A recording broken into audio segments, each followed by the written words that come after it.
Hi, everyone. I thought I would do a little series of talks about Ascension. Ascension is a topic I absolutely adore.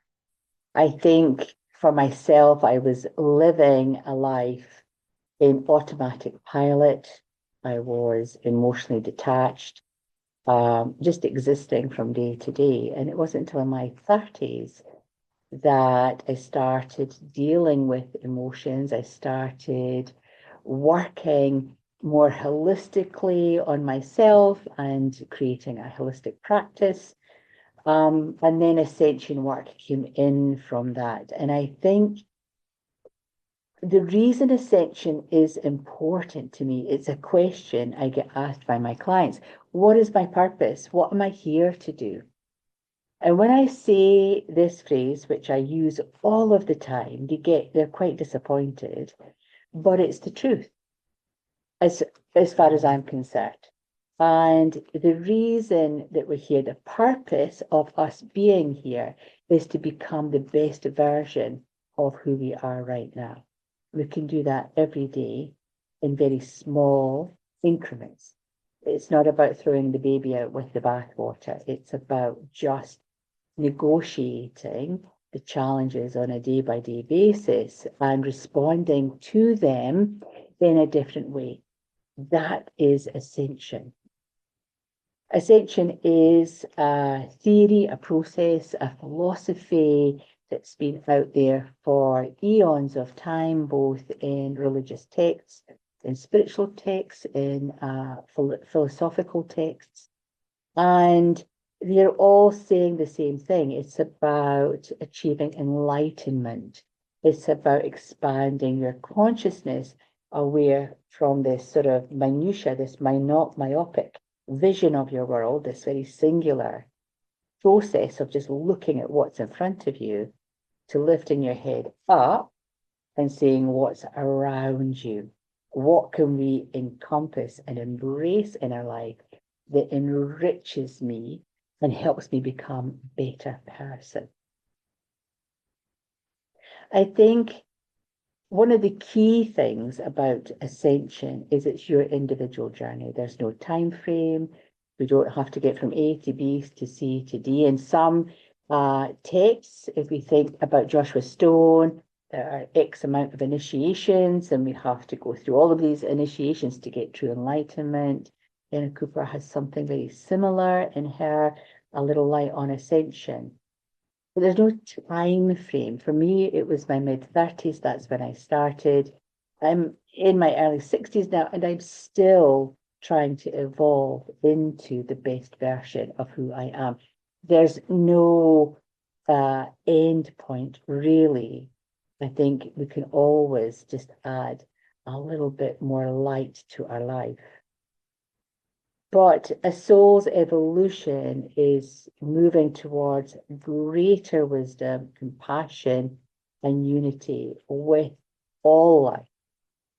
And when we're living in a despotic world where we've got despots out there, for want of a better word, inflicting pain on the populace of today in different areas of the world, it can be really difficult to have compassion or unity with those people. But what is the learning lesson that we're taking on board? Because there is always a ray of light, a silver lining, a higher frequency that we can move towards, that will enlighten us as to why they behave the way they behave.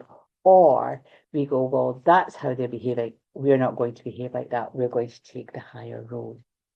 So even though it's really difficult in fractured times like we're living, and the year is 2026, just for those of you who are watching in future, it is a time of upheaval. It's a time of unrest. It's a time of conflict. But on a personal level, you don't have to get dragged into that drama. So what was the first step? What was my first step into my ascension? I'd always worked with spirit from a very early age, actually, from the age of 4 after my father died. I think around about the age of 7, I became aware that I was actually quite different to other children. I could see and hear things that they couldn't see. I certainly didn't have any dolls because I could hear voices and their lips weren't moving, and it kind of freaked me out. I had lots of cars. Animated teddy bears. Teddy bears were a nicer face for me to look at than a doll because it was too human. Well, they are human lookalikes. But for me, with the voices, I couldn't correlate, well, why am I hearing this voice and the lips aren't moving on this doll? So I had that going on at an early age. And in the age of 13, I was then taught how to read tarot cards. And that then opened up a whole different way of using, tapping into, tuning into my psychic craft, if you will.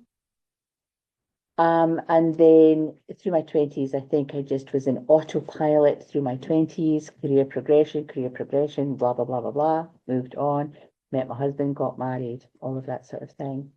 And then it wasn't until I was in my 30s that I took a class, which was an intuitive development class. I thought I would just go just to be around like-minded people. I knew what I was doing, but I just thought, oh, I'll go along.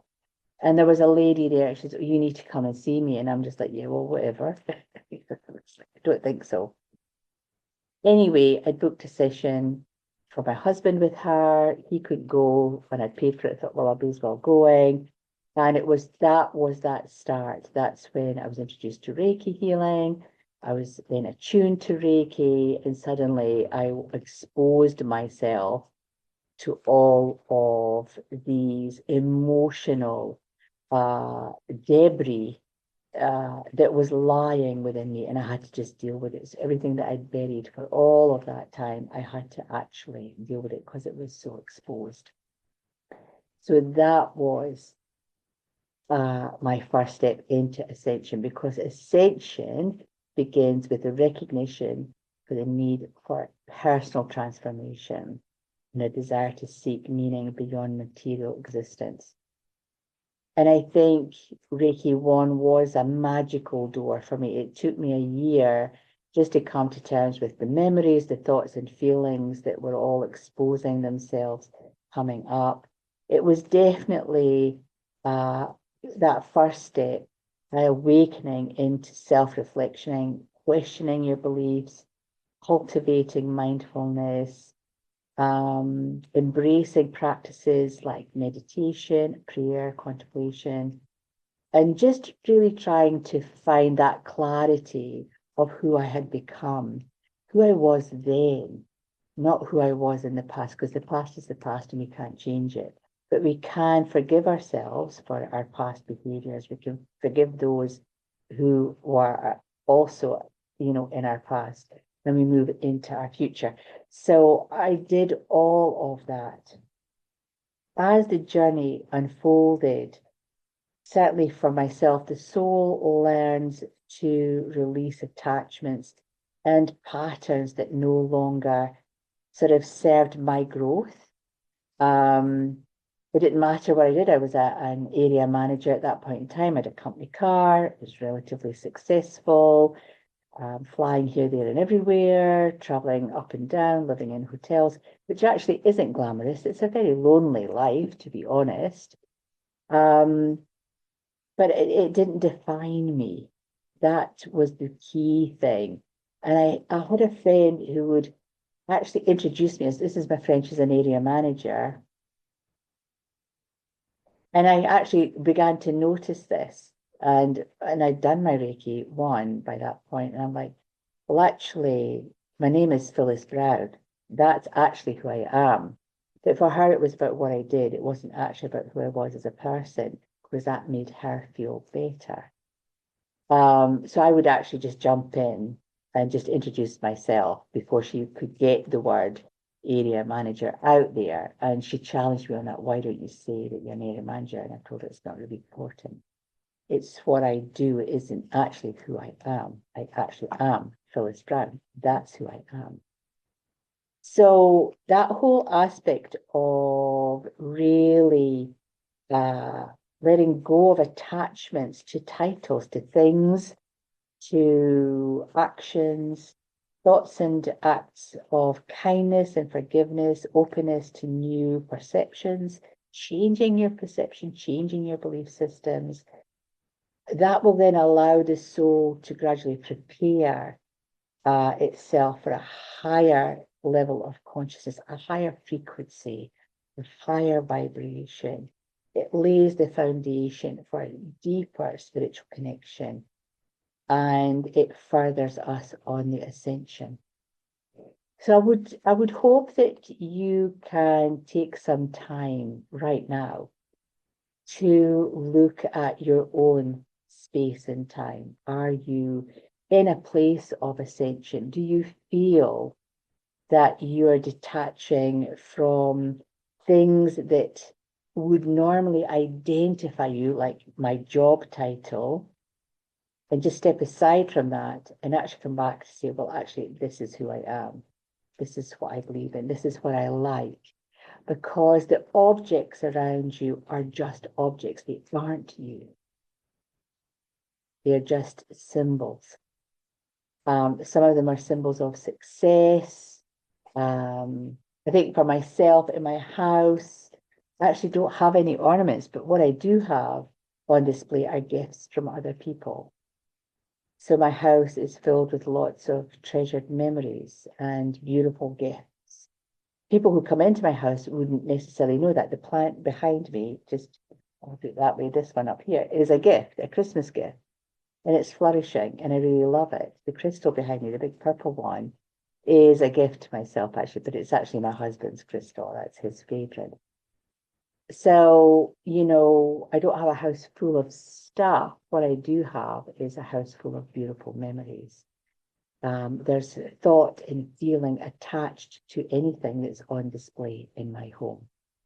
But I don't purposely go out and buy objet d'art or bric-a-brac or vases that are the latest thing in trend.